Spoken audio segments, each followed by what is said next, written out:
ئەزان سڵاو خۆشحاڵین لە بەرنامێکتری ڕاڤە بە دیدارتان شاد دەبین. تەوەری بەرنامەی ڕاڤە قسەکردنە لەسەر کاریگەری دواکەوتنی هەڵبژاردن لە هەرێمی کوردستان بە میوانداری زۆر بەڕێز و خۆشەویست کاک ڕزگار ئەژی گۆران شارەزا لە هەڵبژاردن. کاک ڕزگار بەخێر بێت و خۆشحاڵین. کاک ڕزگار پرسی هەڵبژاردن لە ماوەی 2 ساڵی ڕابردووە پرسێکی پڕ گفتوگۆ و کێشمان کێشم بوو و وا بڕیارە کە ئەم ساڵ هەڵبژاردن ئەنجام بدرێ. بەشە لەلایەنە سیاسیەکان لە کەناڵەکانی ڕاگەیاندنەوە جەخت لە ئەنجامدانی و باشترکردنی پرۆسی هەڵبژاردن و باشترکردنی پرۆسی دیموکراسی و شەفافکردنی ئەم پرۆسەیەکەن و زۆر جاریش لە بینی هێز و لایەنە سیاسیەکانە یەکتر تاوانبارەکەن بەوەی کە ئەوان هۆکاری دواخستنی هەڵبژاردنین لەم بابەتە. بەڕێی بەڕێستان کە کەسێکی شارەزان لە بواری هەڵبژاردن هۆکاری سەرەکی لە دواکەوتنی هەڵبژاردن و بە جۆر لە زۆرەکان بڵێن خەتاباری سەرەکیش کێ لەم پرسەیە؟ سڵاو لە تۆ لە بینەرانی تەلەڤیزیۆنەکەتان. ڕاستی کاکە سەربەست خۆی هەڵبژاردن پرۆسەیەکی دیموکراتیە، لە فەزایەکی دیموکراتیە هەڵبژاردن هەیە ئەکرێ بۆ ئەوەی کە خەڵک بتوانێت لە ڕێگایەوە نوێنەری خۆی هەڵبژێرێ بۆ دەسەڵاتە تشکێ دەسەڵاتە جێبەجێکارەکانی ئەو وڵاتە. هەموو هەڵبژاردنێکیش لە پێناوی ئەوەیە کە عەمەلی سیاسی بەردەوام بێ بە شێوەیەکی سروشتی لە وڵاتەکە. ئەکرێ بەهۆی حربەوە بەهۆی کارەساتێکی مەینەتباری وەکو بوومەلەرزەیەکەوە شتێکەوە یان هەر کارەساتێکی تری سروشتی یا دەستکردی مرۆڤ عەمەلی سیاسی دوا بکەوێ. ئەکرێ شتی وا ئەبێ، ینی بووە لە تاریخی وڵاتانە ئەمە بووە، بەڵام نابێت تۆ لەسەر ئەوەی دید و ڕوانگەی تۆ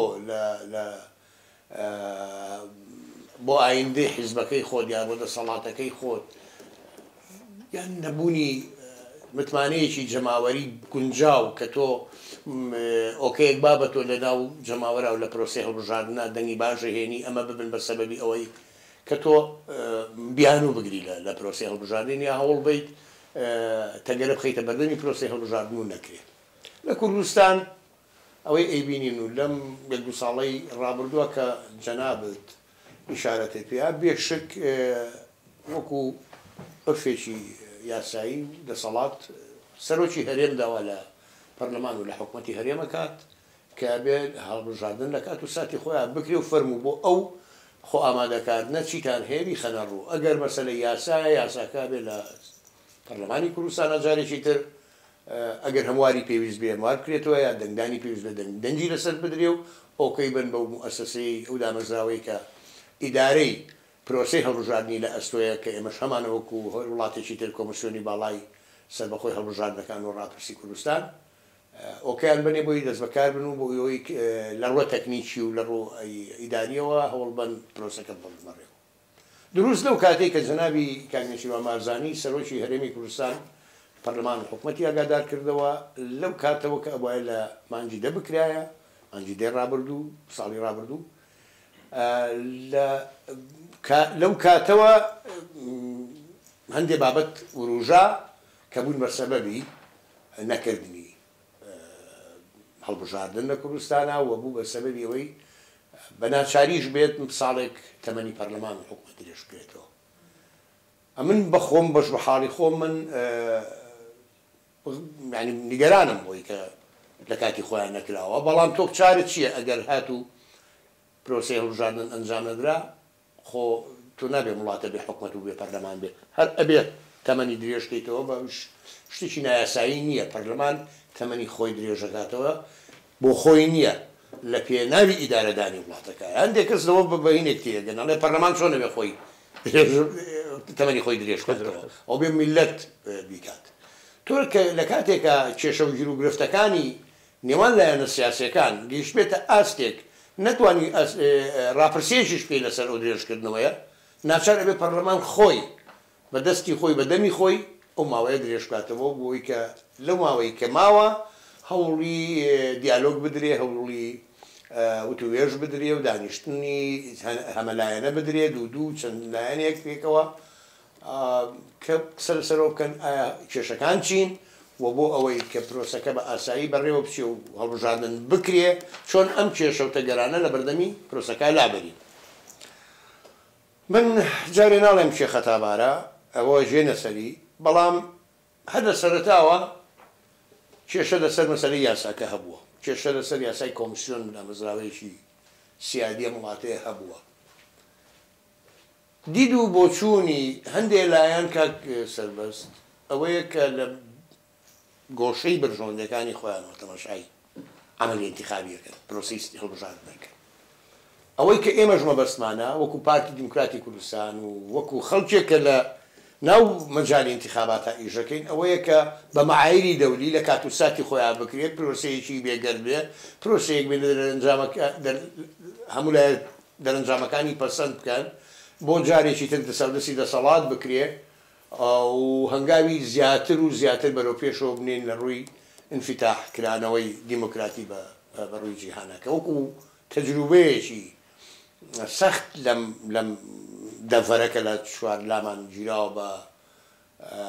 چەند دەوڵەتێک کە زۆر کەیفیان بە ئێمە نایان، حەز ناکەن سوود و قازانج بە ئێمە بکە، حەز ناکەن نمونەیەکی جوانی دیموکراتی من لە مەنتقەکە،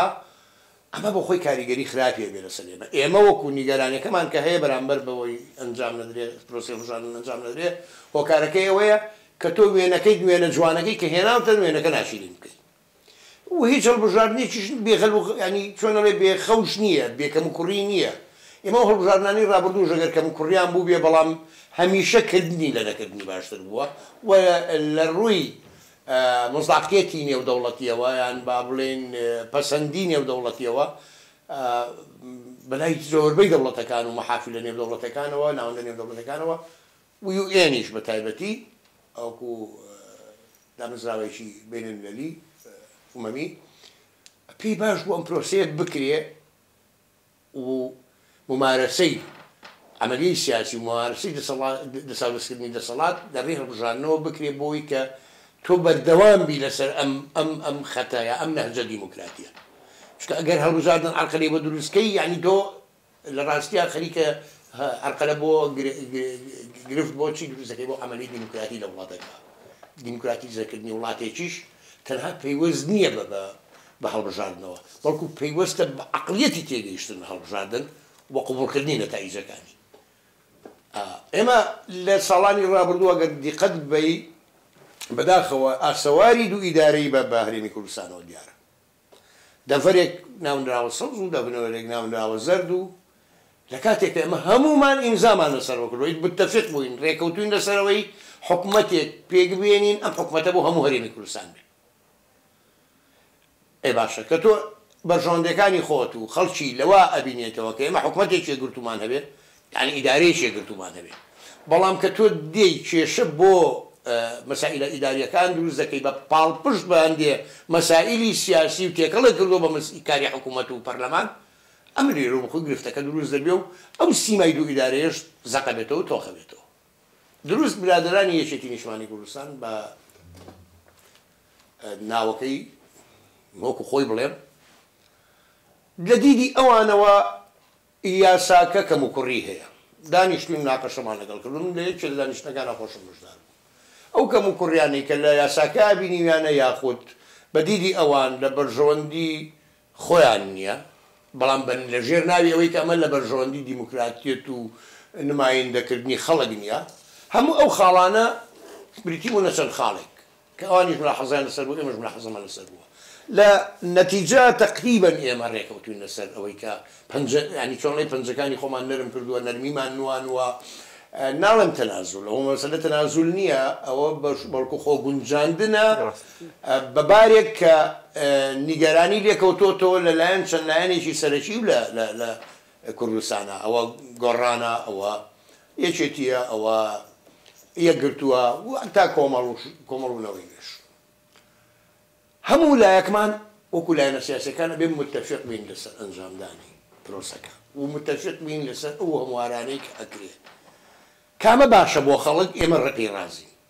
ئەوەی ئێوە بە باشیێزانن تەنانەت نەگەر بۆ خەڵک بۆ خۆشتان ئێمە پێ ڕازین. بۆ نمونە ئەمە وردەکاری زۆرە ئەم بابەتە، مەسەڵەن وتوانە هەرێمی کوردستان یەک باز نەبێ،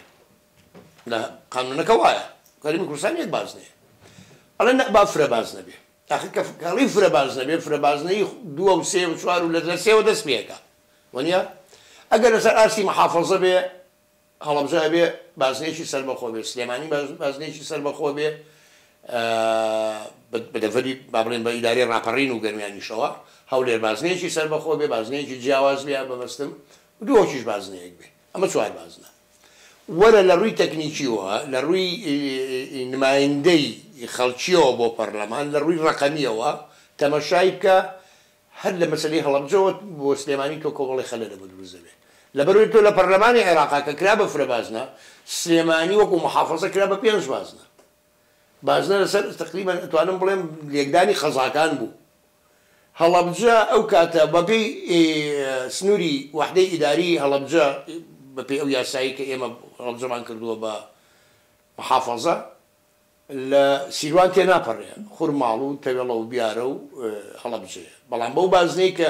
لە پەرلەمانی عێراق بۆ پەرلەمانی عێراقی لەلایەن کۆمسیۆنەوە دەستنیشان کرا پێنجوێن و سەی سایەق و شارەزور و ئەمانیشی لەگەڵ دانرا کە ئەمان لەگەڵ دانراوە مەسەلە عیلاقەی بەڕەقەمەوەیە بۆی بزانی تۆ چەند هەزار کەس لێرە حەقی ئەوەی هەیە دەنگ باوە ئایا ئەتوانن لەو ژمارە کورسیی کە تەحدیدەن بۆی دانراوە 3 بۆ 5 یا بۆ 7 خۆمە هەموو هینەکان بازنەکان سیاسێ کاندی دەڕۆی یا 5 کاندی دەڕۆی ئەگەر ئەوانی شارەزان نزانن مەبەستم چیە ئایا ئەم ژمارەی کە دانراوە لە کاندید بەپێی ئەو ژمارەی کە حەقی دەنگدانی هەیە و بەپێی ژمارەی دانیشتوان لە سەرەتاوەکو ئاماری ساڵی 2010 کە کرا بە بنەما بۆ ئەو مەسەلە ڕەقەمیانە ئایا ئێستا ئەگەر ئێمە وەکو محافەزەی هەڵەبجە بە خورماڵ و تەوێڵە و بیارە و هەڵەبجەوە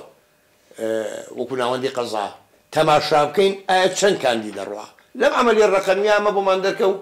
2 کاندی دەیەوێ 2 کاندی دەڕوا بەڵام لە بە شێوەکەی عێراقێکە تا 5 کاندید ئەمانە توانی تۆ دانیت یعنی 5 کاندید نمایندەی ئەم دەڤەرە بێت لە پەرلەمانی کوردستان ئەمە دائەنی تۆ خەرقی یاسایەکە کردوایە خەرقی بڕیارێکی خۆ دەکەی کە وحدەی ئیداری سلێمان سنووری جوگرافی محافەزەی هەڵەبجە لەوێ کێ ناپەڕێ تۆ ئەمە یەخەیتە سەر ئەمە ناکەیت وەکو وحدەی ئیداری کە تۆ بڕیاری هەرێمە و حکومەت هەرێمە محافەزە سلێمان هەڵەبجە کردەوە بە محافەزە بە پارێزگا لە 2 کاندید تێناپەڕێ بە پێی ژمارەی دانیشتوان و حەقی دەنگدەر ئێ باشە 2 کاندید ناتوانیت تۆ کۆتای ئەفرەت دانیت کاتە بۆ خۆی لە خۆیان خەلەکە ئەبێ ئەمە ئەگەر هەواریش بکرێتەوە و لە یەک بازنەوە ببین بە 4 بازنە ئەبێت چارەسەری ئەم مەسەلەی هەڵەبجە بکرێت یا وەکو سنووری بازنەکەی پێشووی کە پەرلەمانی عێراقی حساب بکرێت ئەوانەی بخرێتە سەر یا ئەوە تا ئەبێ کاندیدی بۆ زیاد بکرێت استثنا بکرێت ئەمە جانبێکی بەڵێ ئەو جانبە تەکنیکیەکەی زیاد ئەمە یەک خاڵ لە خاڵەکانی کە خلافمان هەبووە کاتی خۆی پارتی و لەگەڵ لایەنەکانی تریش لایەنەکانی تر تقریبا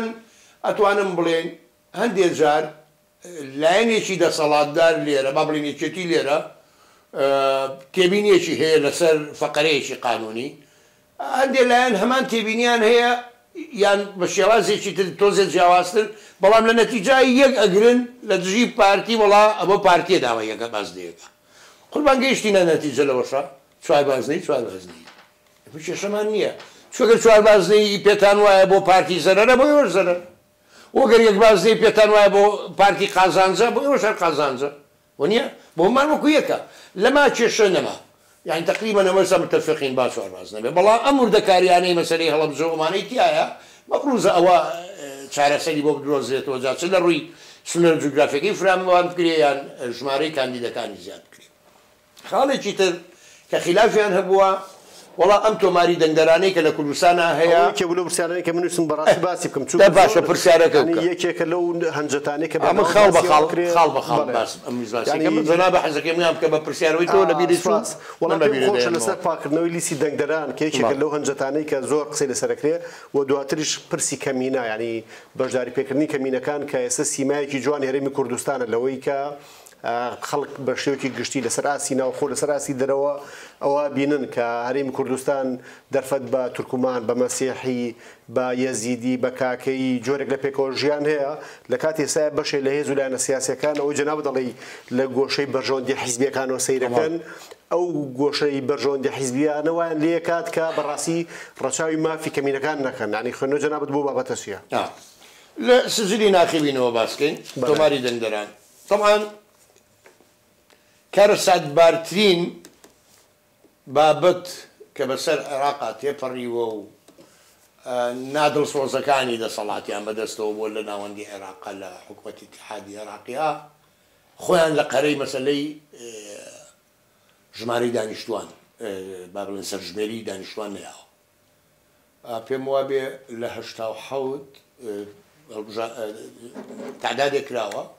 سەرژمێریە کراوە و دوایی لە 97 تا کراوە کوردستانی لەگەڵانە بوو وەکو من معلوماتم هەبێ لە 2003ەوە ئەوە تقریبا 20 ساڵە حکوومەتی عێراقی ڕووخاوە سەدام نەماوە لە 20 ساڵە تۆ حکوومەتێک نەهاتۆتە سەرکار لە عێراقا قەناعەتی بەوە هەبێ کە سەرژمێریەکی دانیشتوان بکە بۆ ئەوەی بەرچاوی ڕوون بێ بۆ هەموو شتێک کاکە سەربەست ئامار علمێکە بۆ ئیدارەدان بۆ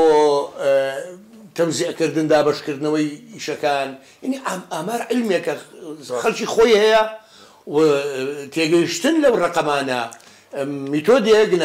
بەرنامە جدێک ئەخاتە بەردەم کە تۆ بە بەرنامە کار بکەی لە مەسەلەی داهات و لە مەسەلەی سەرفیات و لە مەسەلەی میزانیە و لە مەسەلەی هەموو مەسائلەکان پێویستی بە ئامارەوە هەیە پرسی خزمەت گوزاری گشتی لە زۆر بەڵێ چیت ئەوێ لەکوێ چیت ئەوێ لەکوێ و چی باشە بیکەی بۆچی و بۆچێ هەمووی بە ئامارەکرێ تا ئێستا سەرژمێری دانیشتوان نەکراوە ئەو ئامارەی کە لە عێراقا هەیە پشتی بەچی بەستووە بە فۆرمی خۆراک بە پسوڵەی خۆراک کە لە هەموو ماڵێکە پسوڵێکی خۆراک دوو مانگجاری سێ مانگجارێ مانگی جارێت تۆزێ شەکر و چایەن بەو خەڵکە و جا خۆش دەزانی ئەوەش قسەی لەسەر چ گەندەڵیەکی تیاکرێ لە عێراقا لەبەر ئەم گەندەڵیە سەرژمێری ناکەن لەبەر ئەوەی حەسەی کورد لە بودجەی عامی عێراق کە قسە لەسەر سا 12 سا حەڤەیە نەوەک کورد زیاتر بێنەوە سەرژمێری ناکەن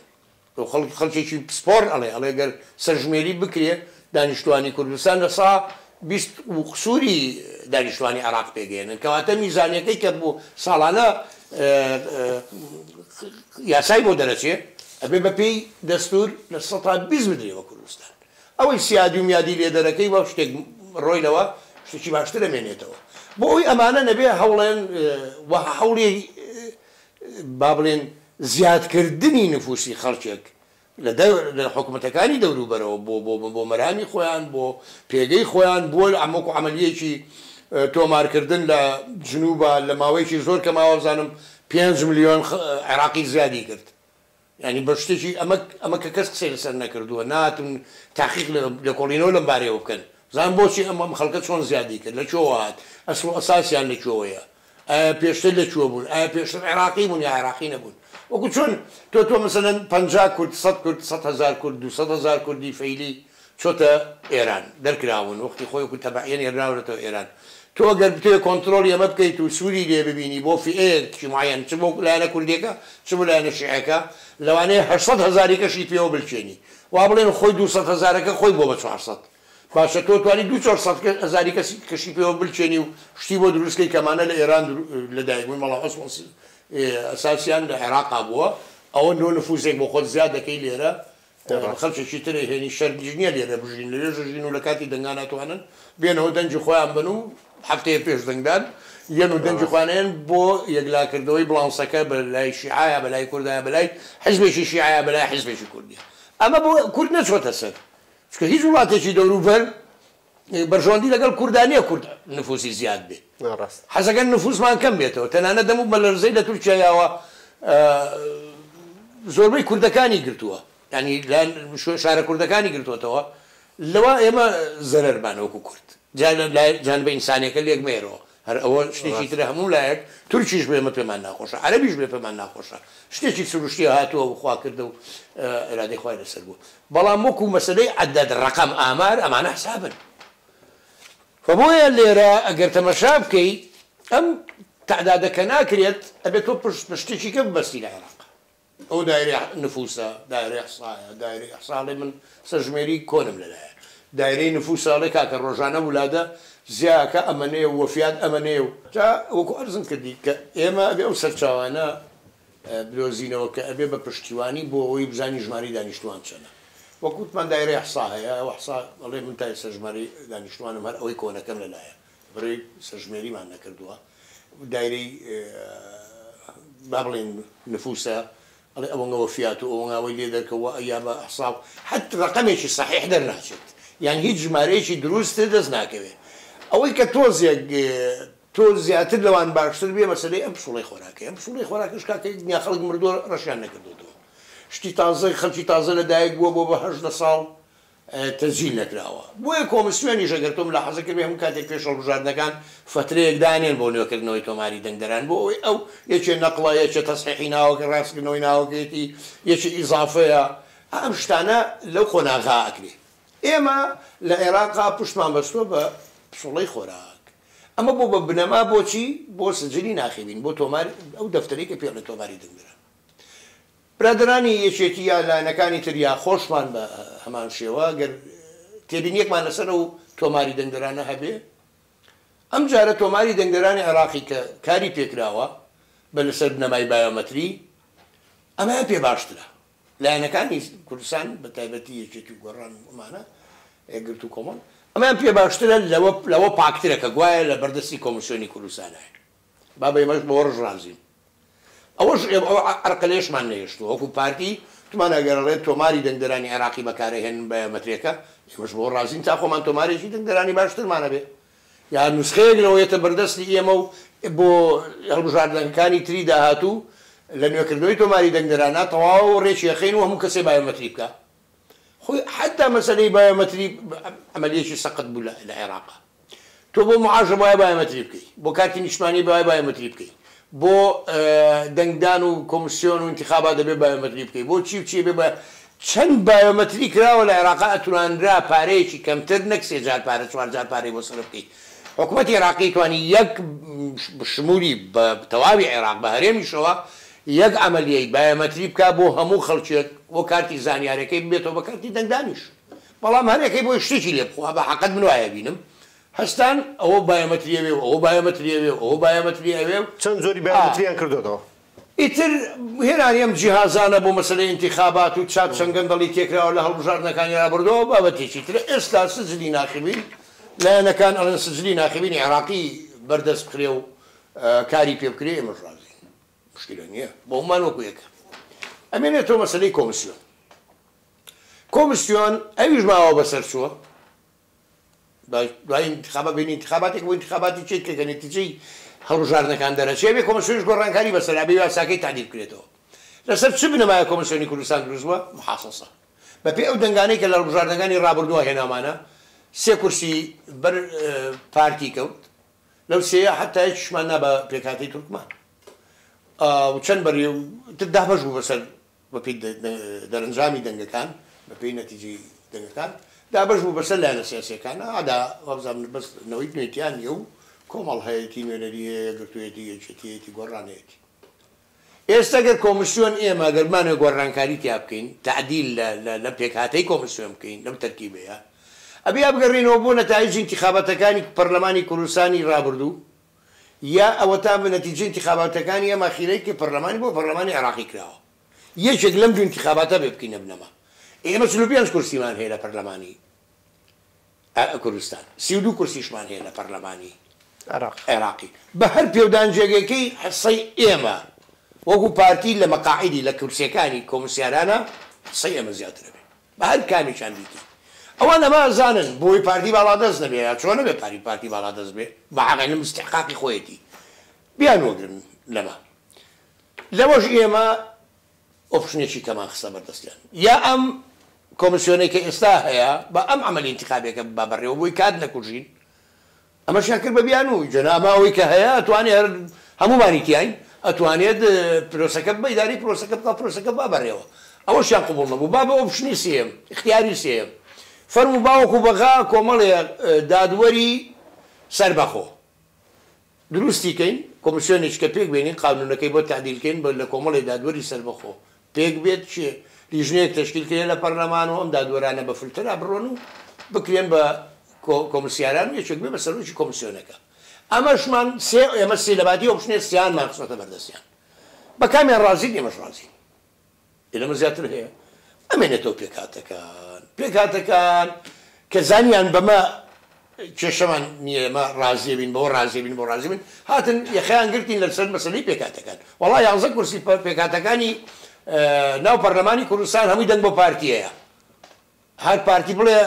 ئەم یاسایە تعدیلەکەم یا نایکەم یامەوە هەڵوێستێک بنوێنێ لە پەرلەمانە ئەم 11 کورسیە لەگەڵ پارتین و وابەستن بە پارتی باشە ئەینە المەفەر وەکو عەرە بەڵێ چارەسەر چییە فەرموو پێکهاتەکان خۆیان بدوێنن ئەگەر پێکهاتەکە وەڵا بە دەنگی ئێوە دەرچوون نازانم چی وترم بیانوانە هەر بۆی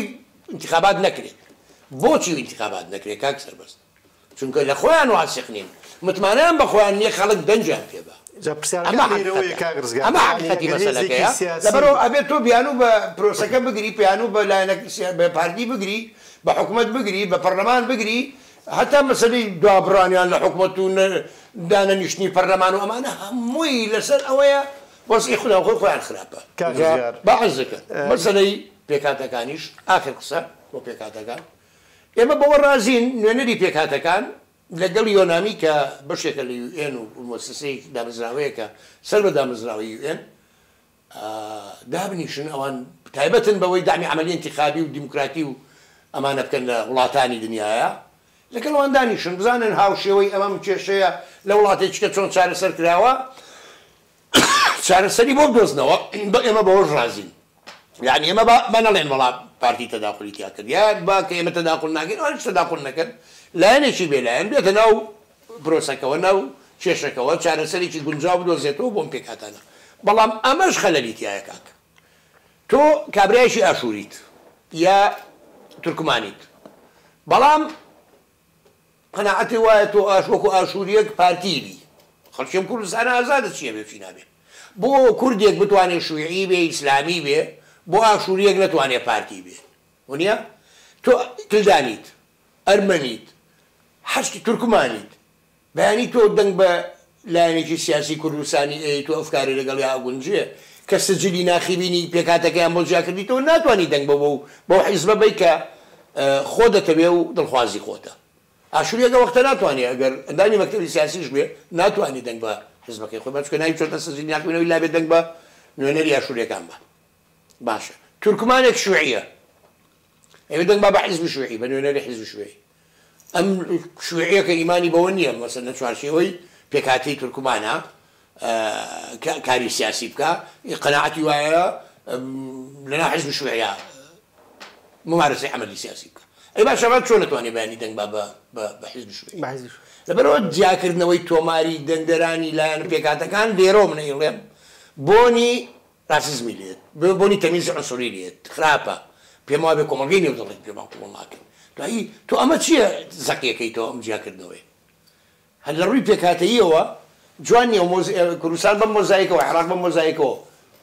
ئاوا هاتووە بەرەو کۆتایی بەرنامەکە چین بەس لەناو قسەکانی وەڵامەکانی جەنابتە یەک بابەتەیە لەسەرەوەی کە هێزی سیاسی هەیە لەبەر ئەوەی کە تووشی ئینشقاق بووە ناوماڵی خۆی تەبانیە بژمارێکی زۆر لە ئەندام و هاوادارەکانی تۆراون و ئەوەی جەنابەت باسیەکەی دڵنیان نییە لەوەی کە لە ئینتیخاباتە دەنگێکی باش بهێنێ و سەنگێکی باشی هەبێت لەناو پەرلەمانی کوردستان بەهۆی بەڕۆندە حیزبەکانی ڕێگریەکە لە هەڵبژاردن یانێک بە کورتی وەڵامی من بیتەوە ینی ئەمە هەز ناکەی کە بە جۆر لە جۆرەکان دەرچوونە لە هەموو پرەنسیپانەی کە زۆر جار بانگەشیان بۆ کردووە لە دیموکراسیە لە سۆشیال دیموکرات لە ئازادی لەوەی کە شەفافێت بەرقەرارەکەن لەوەی کە ئەوان بە شوێن بەرژەوەندی باڵاکانی خەڵکی کوردستان و بەرژەوەندی نیشتیمانیەکانن بەڵام هۆکاری سەرەکی ئەوان بۆ بەشدار نەبوون لە هەڵبژاردن و دروستکردنی ڕێگری بۆی ئەمێ کاک سەربەز من ئەرزم کردن ینی حەزەکەی ناو بە ناوی حیزبەکانی پێڵێم و کێشەکانی ناوخۆشیان یعنی بەیەکێتیەوە بە گۆڕانەوە بەیەگرتووە بە کۆمەڵەوە کەس نییە چێشەی ناوخۆی نەبێت بەڵام ئەبێت نابێت ئەمە تەسیر بکاتە سەر عملیەی سیاسی و عملیەی انتخابی لە وڵاتە چونکە وێنای کوردستان ناشرینەکان ناو کۆمەڵگەی نێودەوڵەتی ئەمڕۆ تۆ دوو کورسی کەمترێنی و بەیانی پێنج زیادەکەی سمێنێ چوارکەمەکەی ئەمە کێشەی خۆتە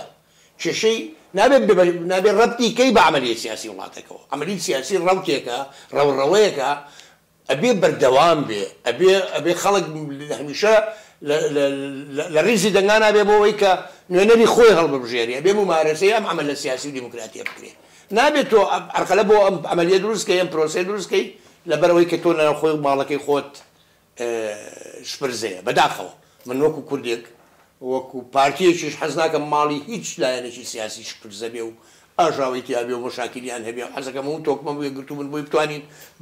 بە چەند عەقڵێک ئەو کاتە ئەتوانین بینە نەتیجە بەڵام لەگەڵ 50 عەقڵ ناگەیتە نەتیجە لەگەڵ 50 باڵ ناگەیتە نەتیجە باشتر وایە ماڵی هەمویان ڕێخەنەوەی خۆیان لەناو خۆیانەوە گۆڕانە برادرانی یەکێتیە برادرانی ترە ماڵی خۆیان ڕێخەنەوە بەڵام ڕەبتی نەکەن بە عملی سیاسی وڵاتەکەەوە ڕەبتی نەکەن بە عملی دیموکراتی وڵاتەکەەوە چونکە ئەوەن ئێمە هەمومان ناشرینەکە خۆری پارتی ناشرین ناکە کاک هەرێمی کوردستان بەگشتی ناشرین ئەبێ لە بەردەمی کۆمەڵگەی نێودەوڵەتیە کە بۆچی انتخابات ناکرێ ئایا ئەم حیزبە سیاسیانەی کە خۆیان بەخۆیان ئەڵێن حیزب ئایا ئیمانیان بە دیموکراتیت نییە ئایا نەتیجەی انتخابات قبوڵ ناکەن ئایا ئەمانە مجرد کۆمەڵی میلیشیان و ئەیانەوەیە بە عەرزی عەزەڵات و قووەتی عەسکەری و سەربازی با بڵێن بەم شێوەیە دەسەڵات بگرن بەدەسەبە و خەڵک ببەڕێەوە ئەو خەڵکە گوناحی چییە ئەو خەڵکە تاوانی چییە کە تۆ ئیمانە لەق بووە بە دیموکراتیت ڕاست کاک ڕزگارەژی گۆران شارەزا لە هەڵبژاردن سوپاس بۆ ئامادەبوونت لە بەرنامە و سوپاس بۆ هەموو شیکردنەوەکانت عەزیزی کاک دەستی خۆش بێ ئەزیزان بەم جۆرە هاتینە کۆتایی بەرنامەی ڕاڤە تا دیدارێکی تر بەخواتان ئەسپێرین و خواتان لەگەڵ بێت